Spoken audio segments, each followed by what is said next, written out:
I'd pop on here because I forgot when I was out in the garden that I actually do YouTube now. And I've just done a big harvest of red onions. So I'm just at my sink. I am deliberately pointing you away from the rest of my kitchen because it's a little bit of a mess. But yeah, what I have here is I've got a sink of hot water, and the quickest way I found to peel onions for, I'm going to be making some pickled onions, is to just dunk them in hot water, and then the skins just slide right off. Comes off dead easy, and that's especially because I've literally just taken them straight out the garden. So normally the skins would be a bit sort of more sturdy because they're there to protect them from the ground. And I don't want to peel that many skins. So all I'm going to do is I'm just peeling it off, and then I'll just top and tail them and slice them as I need for my pickles, which I will probably do later this evening once my kiddie's in bed. I've been lucky today because my sister-in-law is visiting, so she's getting in some last minute snuggles with my youngest while she's back. She lives in Hong Kong most of the year, so she really only gets to see the kids once a year. So it's really nice that she gets to have that quality time before she heads off. We'll be seeing her again when we go to Brussels. She's coming along to that family get together, so that'll be nice. And then we've got the other sister-in-law coming along. She's currently in Australia, but she'll be coming home to Europe for the summer, and so looking forward to seeing her. It'll be her first time meeting our youngest as well, so it's just a really exciting time. Oh, I've just found, you can tell I've literally just harvested these. Got a little caterpillar.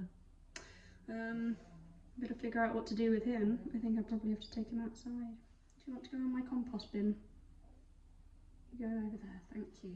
Don't touch my nice clean onions. Right.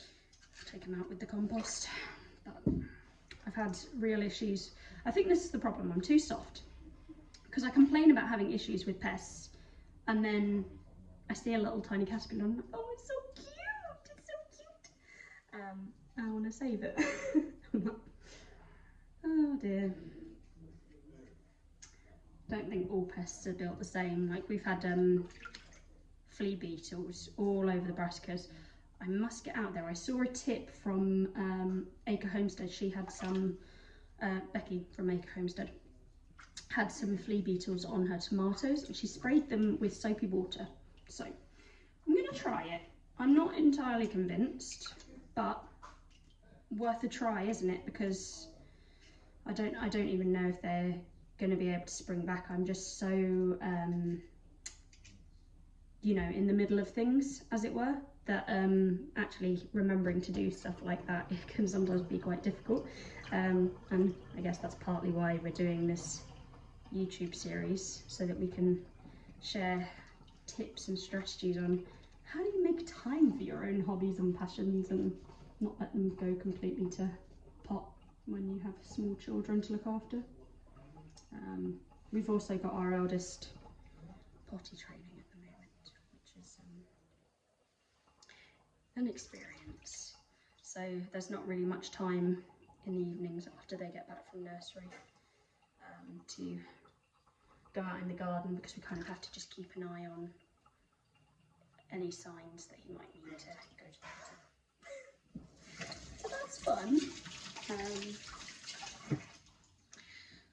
Right, so that's all my onions washed up. I'm going to take my compost into the garden, so along with that little caterpillar. Don't want to keep him inside too long. And I will see you later this evening. So the lights are going to look a bit different. And we're going to make some lovely pickled red onions.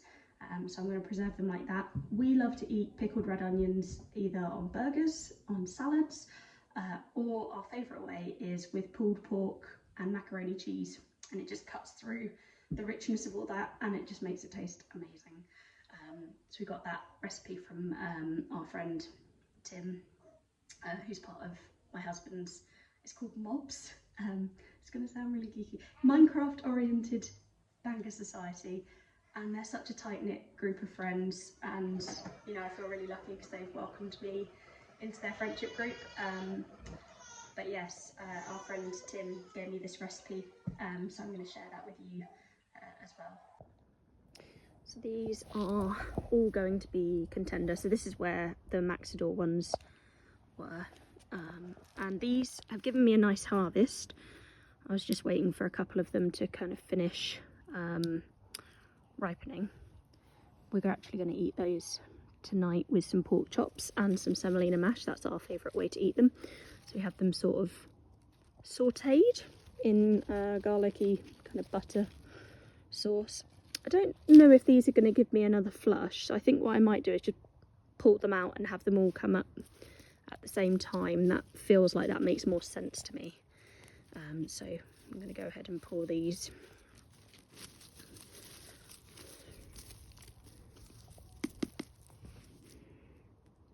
That one's definitely dead.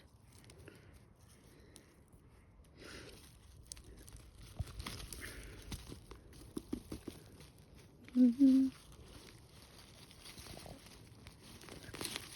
gosh, they've got such strong roots, it seems such a shame.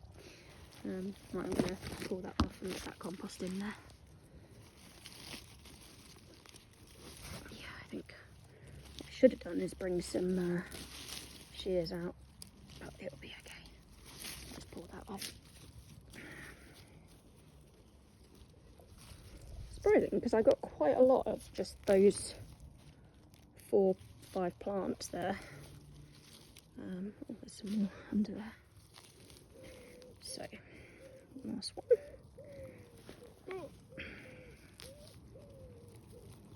Okay, right, I'll get that in the compost in a bit. Those I shall save. Right, let's push this down back into its pot. That'd be fine.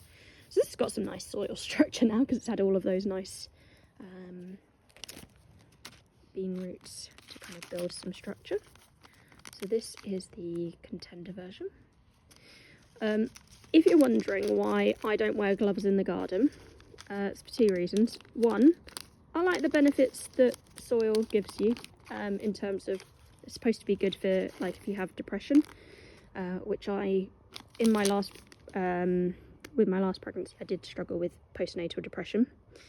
But also, so you want to plant them sort of on their side with a little dot thing. That needs to be up because that's where the sprout's going to come from. So just on its side, just slightly in. I'd say I poke it in with my finger up to the first knuckle-ish. And then just swoop it down. I'm going to do these about 9 per square foot. So this here is a 2 square foot section. And sometimes what I do is I'll lay them out first because then I can see where I've put them. And then I can go around. All right. Sneak some beans in here, in between all of my sweet corn. So I'm kind of going wherever there's a sweet corn in the centre of every 4 sweet corn I've got. I'm putting another green bean plant so that they've all got room to thrive. They're not overcrowded, but also they kind of get what they need in the space that I've got. Been quite impressed by this sweet corn actually. It's looking great. Although I've been wanting to come out here and just get some pollen onto the strands, because if you don't know about corn, the way that it kind of needs to germinate, all of the hairs need to go brown, and that says that each of the hairs has got pollen on it. Now, if that doesn't happen, what tends to happen is that you get a cob that has half of the kernels, they don't fruit. So that would be fun or not. Also, I had an opportunity yesterday to come out here and trellis up my courgettes. So yeah, courgettes can be grown vertically, which just helps keep them off the ground, helps with disease. Like if you look at these, I've got pretty much no disease since I've trellised them,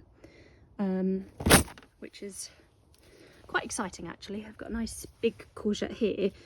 This is actually an experiment. I'm holding off. I'm seeing how long I can wait. I want a really big courgette because I'm normally quite impatient and I tend to take them off a bit earlier. Which probably isn't the best thing to admit. This is my Golden Delight courgette and it is gone wild. Getting some lovely little courgettes. These are great for salad. They're just really yummy. Chopped up in salads. I probably mentioned that last time. So yeah. Oh, might be able to have a nice, decent sweet gem salad.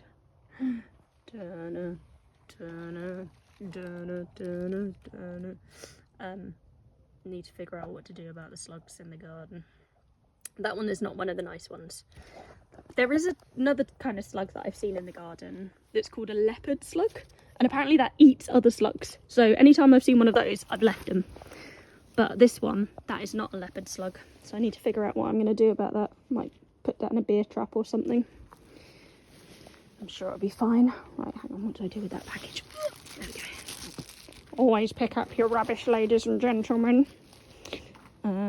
These potatoes, I'm not entirely sure what I'm going to do with them. So some of them are looking like they might be starting to falter. These are, what variety are they? They are Sarpomera main crop. I think I found out about that one from Hugh Edwards.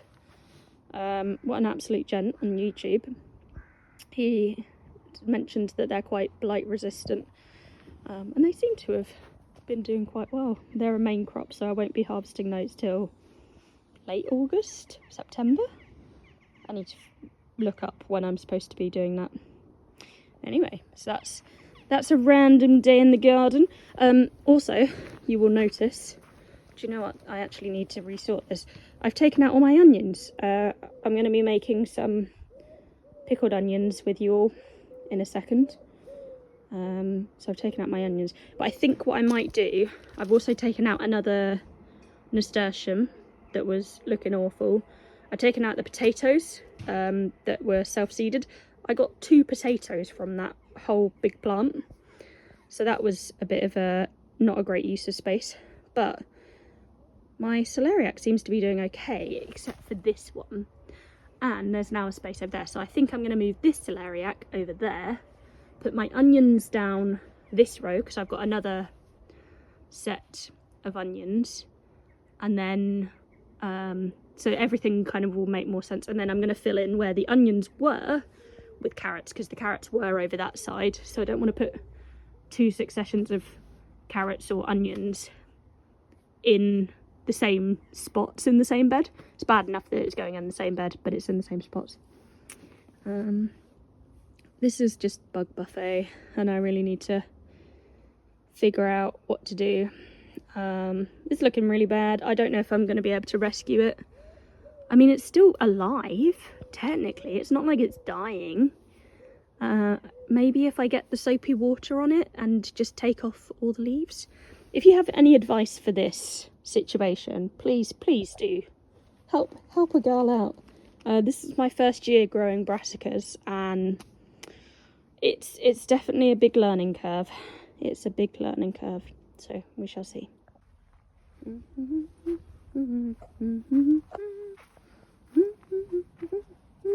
Also, look, I organised my shed. I'm so proud of myself. I've got gardening tools and buckets and whatnot over here. Got a nice shelf for various bits and bobs. That's netting. See, that would have been good before the bug buffet. Oh well. Got my perlite, vermiculite and whatnot. All of my indoor growing stuff in that box there. And some spare cardboard for the compost. I don't know. Just sort of collecting lots of browns, and then just got lots of bits and bobs. So the shed is tidy. I can actually walk in there and do stuff.